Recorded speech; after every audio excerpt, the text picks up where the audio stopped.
안녕하십니까. 이 시간은 계시록 11장 1절로 2절의 말씀을 봉독해 드립니다. 또 내게 지팡이 같은 갈대를 주며 그 천사가 서서 말하기를 일어나서 하나님의 성전과 제단과 그 안에서 경배하는 자들을 측량하라. 그러나 성전 밖에 있는 뜰은 남겨두고 측량하지 말라. 이는 그것을 이방인들에게 주었으며 그들이 42달 동안 그 거룩한 도성을 짓밟을 것이기 때문이라. 아멘. 애청자 여러분, 주 안에서 평강하시길 기원합니다. 오늘은 계시록 11장 1절로 2절의 말씀을 본문으로 측량할 대상은 누구? 그 측량할 대상과 측량하지 말아야 할 대상은 무엇이며 측량할 도구는 무엇인가? 본문은 측량할 도구는 지팡이 같은 갈대라고 했습니다. 이 시간 이 말씀을 중심으로 주제와 소재를 정하고 함께 말씀을 선포할 때 주의 영이 임하는 역사가 있기를 우리 주 예수 그리스도 이름으로 축원합니다. 아멘. 오늘 우리는 우리 구주 예수 그리스도를 믿고 영접한 그런 크리스천들입니다. 크리스천들로서 정말 축복받은 시대에 우리가 신앙생활하고 있다고 믿는 겁니다. 기독교 각 방송을 통해 전파되고 있는 설교들, 설교 홍수 시대에 지금 우리가 살고 있습니다. 라디오를 통해서, TV를 통해서 또는 수많은 유튜브를 통해서 엄청난 말씀들이 쏟아지고 있습니다. 한마디로 설교 홍수 시대에 우리가 살고 있습니다. 그렇다면 우리는 엄청 축복받은 사람들이죠. 한국처럼 축복받은 민족이 없을 것 같아요. 그런데 여기서 가슴 아프고 뼈 아픈 것은 가짜 설교, 가짜 목사, 짝퉁들이 많다는 거죠. 이단들이 많다는 거죠. 메시지 자체가 진보적인 설교, 보수적인 설교 등 혼돈의 시대입니다. TV를 보더라도 아주 참 은혜롭게 말씀을 전하시고 하시는 참 말씀 안에서 굉장히 참 많이 노력하신 목사님, 기도 많이 하시는 목사님들이 설교가 다릅니다. 그러나 수박 거달듯이 겉만 핥다가 끝나는 설교들이 너무 많아요. 오로지 자기 자랑, 그러다 끝나요. 난 무엇을 설교를 하는, 설교의 내막이 그리스도가 없어요. 앞으로 되어질 일에 대해서 한마디도 없어요. 주님 재림에 대한 얘기도 하나도 없어요. 이 땅에서 잘 먹고 잘 살고 오로지 땅의 것만 추구할 땅의 것만 가지고 그래야 인기가 되기 때문에 저 천국의 여기는 그 사람들에게는 소용이 없어요. 아는 바가 없어요. 여러분, 설교가 아닌 설교를 설교라고 믿고 그 교회를 다니고 있는 교인들이 있잖아요. 일찍이 2000년 전에도 거짓 사도들이 많았습니다. 한마디로 짝퉁 목사들이 너무도 많았다는 얘기죠. 선지자가 예수 그리스도를 영접하고 교회를 출석하고 있는 성도들은 한마디로 표현한다면 금보다도 더 귀합니다. 그런데 이렇게 귀한 금쪽 같은 성도들을 위해서 목회자가 희생하는 것이 아니라 금보다 더 귀한 교인들을 이용해서 자기 배만 불리는 가짜 목사들이 많습니다. 가짜 목사들은 자기 배만 불리기 위해서 진리를 전하는 것이 아니라 마치 아론이 금송아지를 만들어 놓고 하나님이라고 말하듯이 듣기 좋은 설교만 하고 있는 거예요. 여러분, 좋은 군사가 되기 위해서는 훈련이 필요한, 교회가 마지막에 주님 모시기 직전에 일어날 일들을 교회가 가리켜야 되고, 그때 우리는 어떤 신앙생활을 해야 되는가를 가리켜야 되고, 확실하게 좀 신앙생활 하도록 해야 되겠는데 이런 얘기는 없잖아요. 안타깝지요.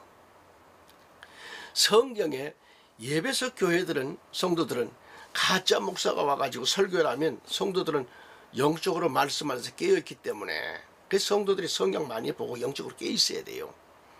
그렇기 때문에 그 목회자의 설교를 들어보면 가짜인지 진짜인지 알 수 있다는 겁니다. 그래서 영적으로 깨어있는 성도들은 그의 설교를 듣고 금방 그 목회자를 시험하면서 테스트하는 거죠.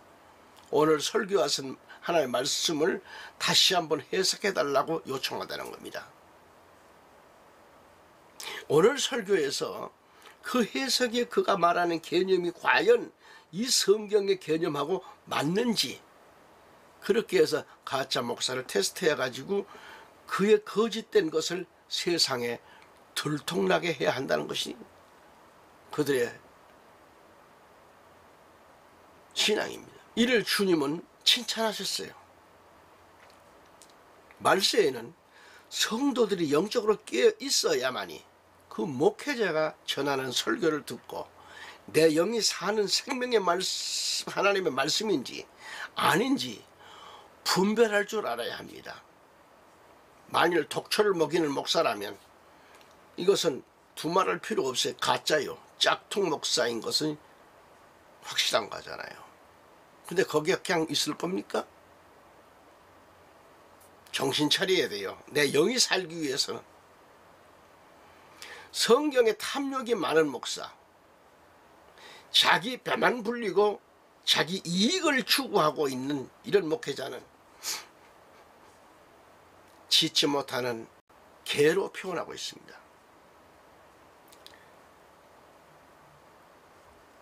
여러분, 그의 파수꾼들은 눈먼 자들이고 그들은 다 무지한 자들이고 다 말 못하는 개들이므로 짓지 못한다 그랬어요. 그들은 잠자고 눕고 졸기를 좋아하니까 참으로 그들은 탐욕이 심하여 결코 만족할 줄 모르는 개들이고, 깨닫지 못하는 목자들이라 그들이 다 자기 길만 바라보고 저마다 자기 구역에서 떠나 자기 이익만 추구하며라고 그랬습니다. 이거 정진한 목사 얘기가 아닙니다. 깨닫지 못하는 목자들이라고 분명히 11절에 말씀하고 있어요. 이사야 56장. 짓지 못하는 개들은 눈먼 자들이고요, 다 무지한 자들이요, 말 못하는 개들이요, 짓지 못한다고 했습니다. 그리고 그들은 잠자고 눕고 졸기를 좋아하고 탐욕이 심하고 아주 만족할 줄 모르는 그런 개들이요, 깨닫지 못하는 목자들이라고 했으니 말이죠. 이들은 저마다 자기 이익만 추구하는 자들이라고 했습니다. 개에 대해 다방면으로 표현하고 있는데, 개에 대해서 두 가지로 정리한다면 실제적인 개에 관한 표현이 있겠고요, 또 상징적인 표현을 들을 수 있습니다. 자, 개. 히브리 원어는 켈렙입니다. 헬라 원어는 퀴나리온 그래요. 이 작은 개, 퀴온, 그렇게 사전에 나와 있어요. 그러니까 모든 영역 성경의 번역들입니다. 특히 개에 관해서 그 전문가들의 주석을 찾아보면 첫째로 엑스포지터스가 옛날에 나오는 것입니다. 기독지에 있어서 옛날에 나왔죠. 여기 보면은 개는 하나님의 통치에 대한 반역자들이라 했고요. 그 유명했던 우리 김웅조 박사님의 성서 대강해집을 보면 개는 타락한 교역자와 신자의 모형이라고 보았고요. 사도 바울이 말한 빌립보 3장 2절에 개들을 조심하고 악한 일꾼들을 조심하며 살을 베어내는 자들을 조심하라 그랬습니다. 또한 베드로후서 2장 22절에 가보면 그러나 개는 자기가 토한 것으로 도달아가고 씻긴 돼지는 진탕 속에서 튕군다 하는 참된 잠언에 따라 그 일이 그들에게 일어났도다 그랬어요. 성경을 통해서 개에 대해서 분명히 밝히고 있지만은 우리가 살고 있는 인간사에서도 동서고금을 망라해서 볼지라도 인간 못된 것들과 악한 것들은 개로 표현하고 있고, 게다가 인간 못된 것들 중에는 돼지로도 표현하고 있습니다. 이사야 66장 3절에 소를 잡는 자는 마치 사람을 죽이는 자 같고 어린 양으로 희생물을 드리는 자는 마치 개의 목을 꺾는 자 같으며 봉헌물을 드리는 자는 마치 돼지의 피를 드리는 자 같고 분향하는 자는 마치 우상을 찬송하는 자 같으니 참으로 그들은 자기 자신의 갈 길들을 택하였으며 그들의 혼은 그들의 가증한 것들을 기뻐하였느니라고 했습니다. 서두에서 제가 말씀을 드렸죠. 그렇듯이 이처럼 개는 행악한 자들을, 돼지같이 행동하는 자들을, 또는 개는 악하고 타락한 교인들을, 목회자들을 표현했고요. 돼지로도 비유하고 있습니다. 이 외에도 더 많은 성경을 찾아볼 수 있겠지만 개에 대한 특징들에 대해서 이렇게 말씀을 전한 겁니다. 우리는 오늘 주신 본문 요한계시록 11장 1, 2절 말씀을 가슴 깊이 정말 내 마음의 문을 열고 영적인 사람, 하나님의 택함 받은 성도로서의 가치 있는 삶을 살아야 된다는 거죠. 마지막 때 변화되지 못하고 성전 뜰만 밟고 왔다 갔다 하는 그런 선에서 머물러 있을 것인지, 지금껏 자신의 신앙생활이 성전 뜰에 머물러 있는 신앙이 아니라 회개하고 깨달음으로 하나님의 성전과 제단과 그 안에서 예배드리며 주님 뜻대로 자신의 생을 다 맡김으로 측량의 대상으로 합격될 것인지 이걸 깨달아야 됩니다. 성전 뜰이라 하니까 여러분 잘 들으세요. 똑같이 교회 안에서 예배를 드립니다. 근데 어떤 사람은 교회 안에서, 성전 안에서 정말 믿음을 가지고 예배를 드리고 있는데, 똑같이 앉아있는데 어떤 사람은 저 바깥에 앉아있는 사람과 똑같은 성전 뜰만 밟고 왔다 갔다 하는 그런 존재란 말이에요. 아시겠습니까? 마지막 심판 때 그래서 교회에서 먼저 일어나요. 알고가 쭉쟁이 가리잖아요. 다시 오늘 본문 계시록 11장 1, 2절을 보면 천사가 사도 요한에게 지팡이 같은 갈대를 주면서 말하기를 일어나서 하나님의 성전과 제단과 그 안에 경배하는 자들을 측량하라겠어요. 2절을 보면 성전 밖에 있는 뜰은 남겨두고 측량하지 마라. 이것은 그들을 이방인들에게 주었고 그들이 42달 동안 거룩한 도성을 짓밟을 것이라는 말씀을 하고 있어요. 처참한 일이 벌어집니다. 여기서 하나님의 뜻은 측량할 자들이 있는가 하면 측량해서는 안 될 자들이 있다는 말씀이에요.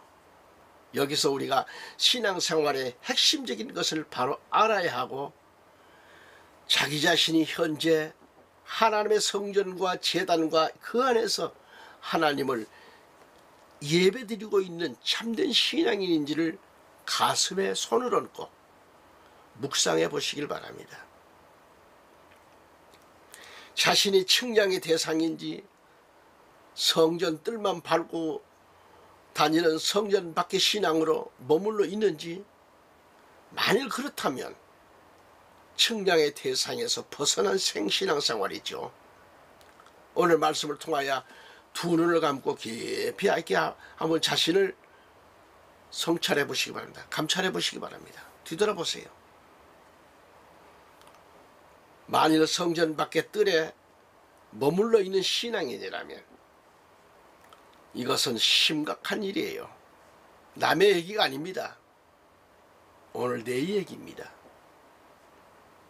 이 땅에는 위에서도 언급해 드렸듯이 자신이 거짓 목사인지 자신이 거짓 선지자인지 신자인지 짝퉁으로 살다가 사도 요한에게 준 지팡이 같은 갈대자로 측량했을 때 측량이 대상이 되었는지, 측량의 대상이 아닌 성전 밖 뜰만 밟고 교회를 들락거렸는지 속히 이 말씀의 의미를 깨달아야 합니다. 애청자 여러분, 신앙은 선택이 아닙니다. 그렇지만 많은 사람들은 자신의 선택적 신앙인 것으로 착각하고 있다는 게 심각한 문제지요.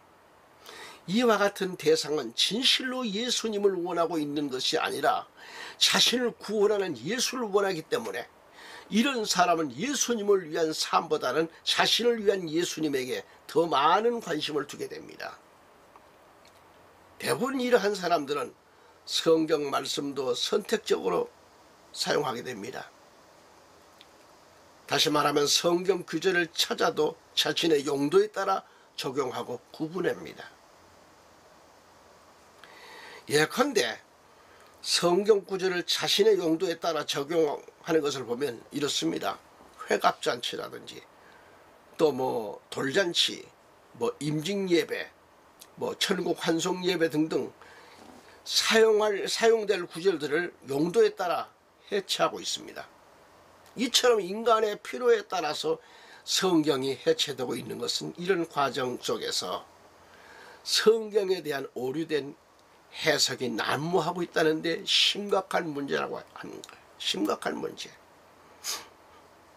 설교자나 신앙인들은 말씀을 선포하는 자나 말씀을 받는 자는 하나님의 뜻을 깨달아야 하고 이를 위해 기도 충만한 삶을 살아야 합니다. 성경 말씀에 이 성경 하나님의 말씀은 우리에게 주신 계시의 말씀입니다. 계시의 말씀을 통하여 하나님의 뜻을 알아야 합니다. 안타까운 것은 뭐예요? 목회자들 가운데는 또는 성도들 가운데도 하나님의 말씀을 그들만의 필요에 따라 성경 구절을 선택하고 있는데, 성경 말씀은 필요에 따라 취사 선택하는 것은 잘못된 습관 중에 하나라는 걸 아셔야 됩니다. 다시 계시록 11장 1, 2절을 봅니다. 또 내게 지팡이 같은 갈대를 주며 그 천사가 서서 말하기를 일어나서 하나님의 성전과 제단과 그 안에서 경배하는 자들을 측량하라. 그러나 성전 밖에 있는 뜰은 남겨두고 측량하지 말라. 이는 그것을 이방인들에게 주었으며 그들이 42달 동안 그 거룩한 도성을 짓밟을 것이기 때문이라 라고 했습니다. 여기서 천사는 작은 책을 받아 먹은 사도 요한에게 지팡이 같은 갈대를 주면서 하나님의 성전을 측량하라는 말씀입니다. 고대 이스라엘 사람들은 갈대로 자를 만들었다고 그래요. 또는 붓을 만들기도 했고요. 그래서 헬라 원문에는 정경이라고 하는데 성경을 카논이라고도 말합니다. 정경이란 고든 막대기로서 칸나라고도 하는데 이것은 갈대라는 말의 파생어인데 갈대는 뭐요? 인류가 제일 처음에 사용되었던 그런 자로서 척도를 재는 도구였습니다. 그러한 면에서 사람들의 이 신앙과 행위를 측량하는데 표준이 되는 도구는 1.1획도 오류가 없는 고든 갈대, 정경, 바로 카논입니다. 지팡이 같은 갈대는 이를 의미하는데, 이 지팡이 같은 갈대자로 하나님의 성전과 제단과 또 그 안에서 예배드리는 자들의 신앙을 측량하라는 말씀이죠. 그러나 성전 밖에 있는 뜰은 남겨두고 측량하지 말라는 말씀입니다. 성전 밖 뜰에 머물러 있는 그런 자들은 이방인들에게 주었으며 그들이 42달 동안 짓밟는다는 거죠. 엄청난 대고통의 날이 이루어지는 겁니다. 또한 사도 요한이 받은 지팡이 같은 갈대자 정경은 바로 하나님의 말씀의 자입니다. 할렐루야.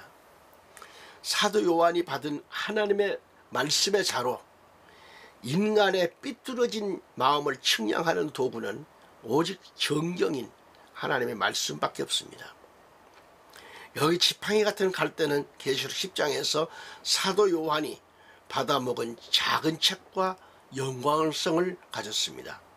마지막 때 작은 책을 받아 먹은 자는 반드시 지팡이 같은 갈대를 받아야 합니다. 위에서 본문 11장 1절 말씀을 보았듯이 지팡이 같은 갈대를 사도 요한에게 주면서 일어나서 하나님의 성전과 제단과 그 안에서 경배하는 자들을 측량하라는 말씀. 지팡이 같은 갈대, 정경인 하나님의 말씀의 자로 측량하라는 것이죠. 에스겔서 40장 3절을 보면 주께서 나를 그곳에 데려가셨는데 보라, 거기에 한 사람이 있더라. 그의 모습은 노새 모습 같으며 그의 손에는 삼줄과 측량대를 가지고 대문에 서 있더라 라고 했습니다. 하나님의 손이 에스겔을 그곳으로 데리고 가서 보여주신 환상 중에 어떤 사람이 성전을 측량하는 모습을 보았다고 했습니다. 하나님과의 약속을 저버린 이스라엘의 처절하게 짓밟히고 망했던 이스라엘을 에스겔을 데려감으로 보여주고 있는 거예요. 3절을 보면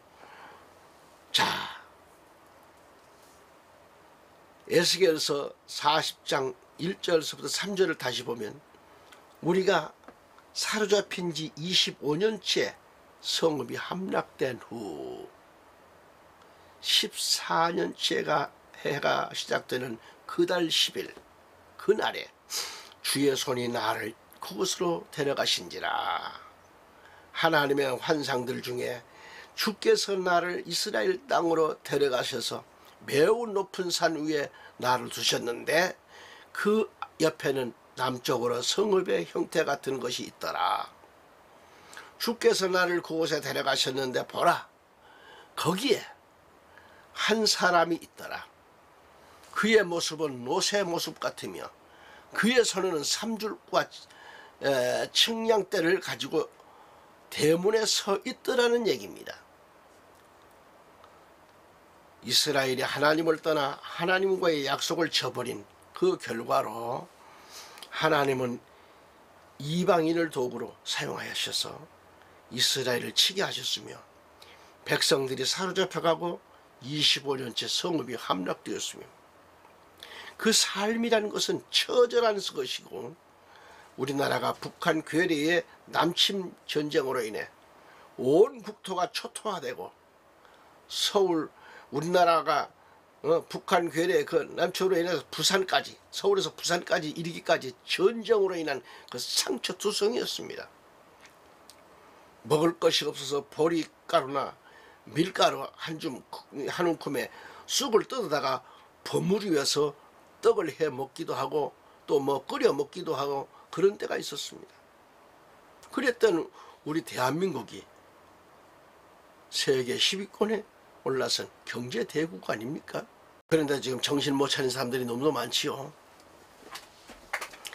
이스라엘이 하나님을 저버린 결과 이방인에게 처참하게 짓밟히고 25년째 성읍이 함락된 채 아주 고통받고 있는 이스라엘을 다시 회복시켜 주시기 위해서 환상을 보여주고 있어요.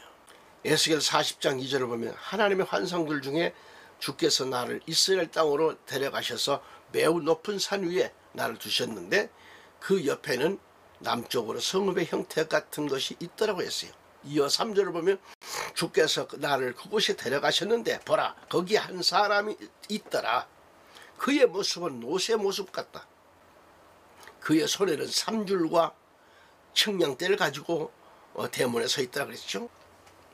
초토화된 이스라엘 땅으로 에스겔을 인도하신 하나님은 성읍 형태와 같은 도형을 보여주셨는데 어떤 사람의 손에는 삼줄과 청량대를 들고 대문에 서 있었다고 했습니다. 그가 무너진 성전을 측량했습니다. 에스겔 40장 28절에 그가 나를 남쪽 대문을 지나 한쪽 뜰까지 데려가서 먼저 치수대로 남쪽 대문을 재고 오라고 그랬습니다. 수치대로 남쪽 대문을 재었다라는 것은 측량했다는 말씀이죠. 여기서 선지자 에스겔에게 성전을 측량하라는 것은 인간이 지은 성전을 무너뜨리시고 그 위에 하나님이 손수 지으신 새 성전을 세우시겠다라는 그런 환상을 에스겔에게 보여주신 것으로 생각됩니다. 여기서 계시록 21장 10절로 12절까지 읽어보면 그가 영안에서 나를 이끌어 크고 높은 산으로 가서 큰 도성 거룩한 예루살렘이 하나님께로부터 하늘에서 내려오는 것을 내게 보여주니 하나님의 영광이 있어 그 도성의 광채가 가장 귀한 보석 같고 벽옥 같으며 수정같이 맑고 또 크고 높은 성벽도 있으며 12대문이 있고 그 문에는 12천사와 이름들이 기록되어 있는데 그것은 이스라엘 자손 12지파의 이름이더라고 했습니다. 말씀을 보았듯이 사도 요한이 하늘에서 큰 도성 거룩한 예루살렘이 하나님께로부터 하늘에서 내려오는 것을 보았는데 하나님의 영광이 있어 그 도성의 광채가 빛나고 있음을 보았습니다. 이것은 에스겔이 환상 중에 보았던 것과 같은 것이죠. 또한 계시록 21장 17절에 보면 또 그가 그 성벽을 측량하니 144규빗이라 이는 사람의 척도 곧 천사의 척도라고 했습니다. 여기서 천사의 측량이란 사람이 아닌 천사에 의해서 이루어진 것을 가리키는 거죠. 계시록에서 본 대로 사도 요한이 바라본 하늘에서 내려오는 거룩한 도성은 계시록 21장 17절에 또 그가 그 성벽을 측량하니 144규빗이라 이는 사람의 척도 곧 천사의 척도라 그랬다고 해요. 오늘 우리는 계시록 11장 1, 2절의 말씀을 생각하면서 하나님의 성전과 제단과 그 안에서 경배하는 자들을 측량하라는 말씀을 보았습니다. 그리고 성전 밖에 있는 뜰은 남겨두고 측량하지 말라고, 이것은 그것을 이방인들에게 주었으며 42달 동안 그 거룩한 도성을 짓밟을 것이기 때문이라고 그렇게 말씀을 함께 생각해 보았습니다. 아무튼 사랑하는 성도 여러분, 애청자 여러분, 오늘 이 시간까지 함께 해주신 여러분 진심으로 감사드립니다. 우리 주 예수 그리스도의 은혜와 축복이 가득하시길 바랍니다. 다음 시간 다시 뵙기를 약속합니다. 항상 건강하십시오. 감사합니다.